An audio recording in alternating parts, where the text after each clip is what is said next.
Hi, it's Matt Bubala here with another Fountain Report conversation. We're joined today by Dr. Chris Carpenter. He is the CEO of the Companion Animal Parasite Council. Thank you so much for being with us, Dr. Hey, it's Carpenter. great to talk with you. It's great to talk with you. How long have you been CEO now? Wow, it's funny. I was just thinking about that. It's been 15 years. And I have to say, I went there, in all honesty, I thought it maybe be a 1, 2 year gig, but I really have enjoyed it. I mean, it's small, but it has such influence on the industry, and I've loved it. So, parasite prevalence data, that's what's been being tracked all this time. Yeah, What's the biggest change you've seen yeah. over that time? That data has told us so much, but a couple things, because I think I could talk to you for 2 hours and nobody wants to hear that.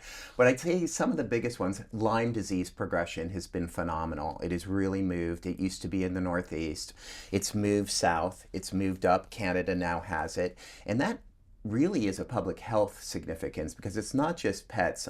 We did a publication about 3 years ago, kind of got missed. I was really proud of it, but a lot of people didn't notice it, is that our maps not only represent the incidence for pets, it's the threat to humans too. And that's the power. I would recommend everyone look at those Lyme disease maps because when they're talking to clients, it's just not the threat to the pet, it's the threat to the whole family that we're mapping. And even in our forecasts, and I think we'll talk about those, but our forecasts now are sharing where the movement is occurring and what the threat is to families.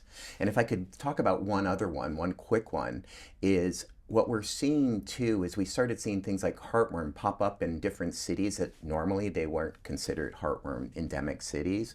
What we learned from a lot of history, and I won't go through the boring data scrape we did, but we learned it's because there's a lot of shelter animals being shipped from the southeast where heartworm is endemic to other areas and creating mini endemics. So what I would say to veterinarians, what you should take away is don't just consider the old norms of where parasites are. You need to think about travel. Travel for shelter pets and how it may bring a disease into your community, but more importantly, when you're talking to clients, if they're going to travel, think about the threat to those pets. And so what CAPC does is not just the data of here's what's been, but you're predicting, you're forecasting the year ahead. How do clinics get involved with that and make sure their clients are aware? We started at the same time we started posting prevalence maps. We started forecasting. We now have about 12 publications on our website. Anyone can read them. I consider us the thought leaders on forecasting the parasites of animals and we're companion animals, and we're very accurate, very accurate. And it used to be people could just look at, so we have maps now. We forecast every month for every county in the US. People could go to Pet Disease Alerts and see our maps and look at their county. But what we've really done that's amazing over the past 3 years is we've worked to give that data and allow clinics to push it out themselves. And it's this perfect triangle of relationship. CAPC is the authority. We talk about local county data. So what we recommend is clinics only share the data in their county because that's what gets clients motivated. Then we provide that data. We're the authoritative source. The clinic has the relationship. They share with their clients the threat in our forecast. Let's say heartworm is going to be 1 out of 12 pets forecasted for next month. And then the other one is a lot of our sponsored partners, manufacturers, have helped them with the marketing budget for that. And it's this perfect triad to reach out to the client. But what's really helped us in discussing with clinics is we can measure it. So we measure it 90 days from there, and we're seeing lifts from 12% to 30%, depending on the engagement of the clinic staff. But we really know that if you share local data, this is the first time now I can really say to you, it's proven that if you share a forecast for what's going to happen in that county, send that alert type format to the owner, they come in and they purchase.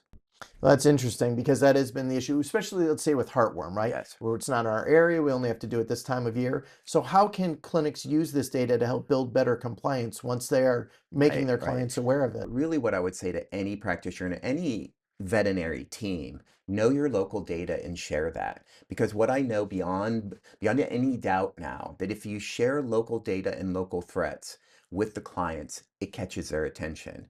Even in low endemic areas, my favorite saying is low prevalence does not mean no prevalence. Even if you're, let's say, in South Sioux Falls, South Dakota, and heartworm is an endemic, if you position to the owner that in our county we had 4 positives, that's important for them to know that it is there, and heartworm medication is sort of an insurance for their county. It stops the broad brush, oh, it's not here, we don't have that threat. So even in people, and this pertains especially to the West where there's a lot of areas where people don't think they have that parasite threat. They do. It's there. It's not in our Southeast numbers, but it's there. And I think a lot of clients, probably more than they know, would like to ensure that they never have to walk in and get a positive test for heartworm with their pet.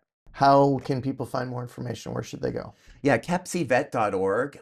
The other one for the forecast is petsandparasites.org. Those are the two sites I would go to. Peruse them. Most importantly, learn your local data. Everything's local. Think about today's environment. Emails now are very targeted, very personal.